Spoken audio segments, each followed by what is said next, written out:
These are smart people. These are American citizens saying we've had a belly full of irresponsibility. Lou Dobbs' growing prominence on the Tea Party speaking circuit is reviving questions about whether the former CNN host is gearing up to run for office in 2012, a possibility he says he hasn't ruled out.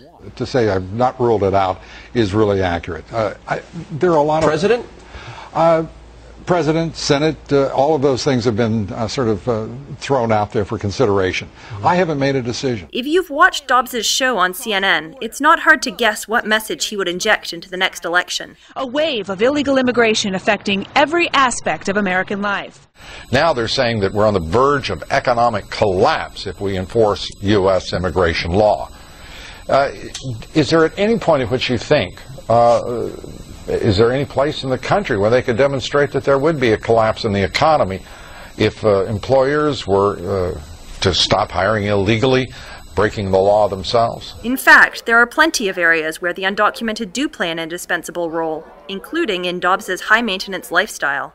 The Nation investigated labor practices at the grounds of the luxury winter home Dobbs purchased for over $2 million in an exclusive gated community in West Palm Beach, Florida, and the stables in Vermont and Florida Dobbs contracted to care for the pricey show-jumping horses he purchased for his daughter Hillary. I'd have to say, this has been a week for Hillary Dobbs, no question. There's no doubt that the reported $6 million a year Dobbs raked in while bashing undocumented immigrants at CNN has helped him amass real estate and boosted his family's profile in the elite world of horse shows. But without undocumented immigrants, just who would look after his properties? Y pues yo soy un inmigrante que no tengo papeles, pero yo sí trabajo para él, porque él es una persona muy importante.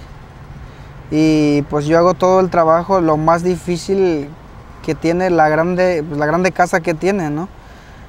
Como de cortar la grama, de podar los árboles y hacer la limpieza del jardín. It's a crisis because we have lawbreakers and people who love to exploit illegal labor. Así no tenga papeles para trabajar, pero estoy ahí, pues trabajé por mucho tiempo para él. Those who've cared for Dobbs' horses over the years told the Nation about their working conditions, suggesting potential violations of both state and federal labor laws, requiring that workers be paid for overtime hours. Con los caballos de Ludo trabajé un año. Ahí trabajo de unas 12 horas al día, más o menos.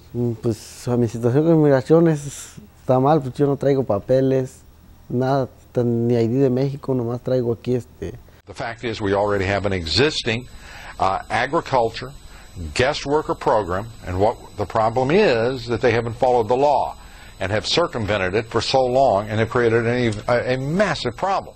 The illegal employer, is acting against the national interest, acting against the law in every respect.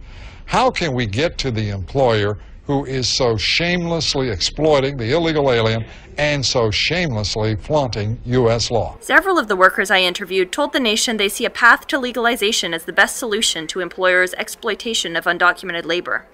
A recent report by the Center for American Progress found that such reforms would benefit all workers in sectors like the horse industry, gardening, and landscaping, where undocumented workers are prevalent. If there is a legalization program, there will be $1.5 trillion in economic growth over the next 10 years.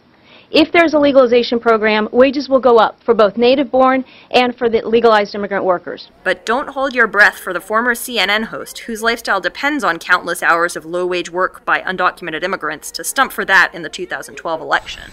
If you think that economics justifies breaking the law, if you think that the well-being of a few employers who've broken the law for decades in some cases, if you think their well-being supersedes that of the American people, then just go on record and say so. To sit there and listen to that prattle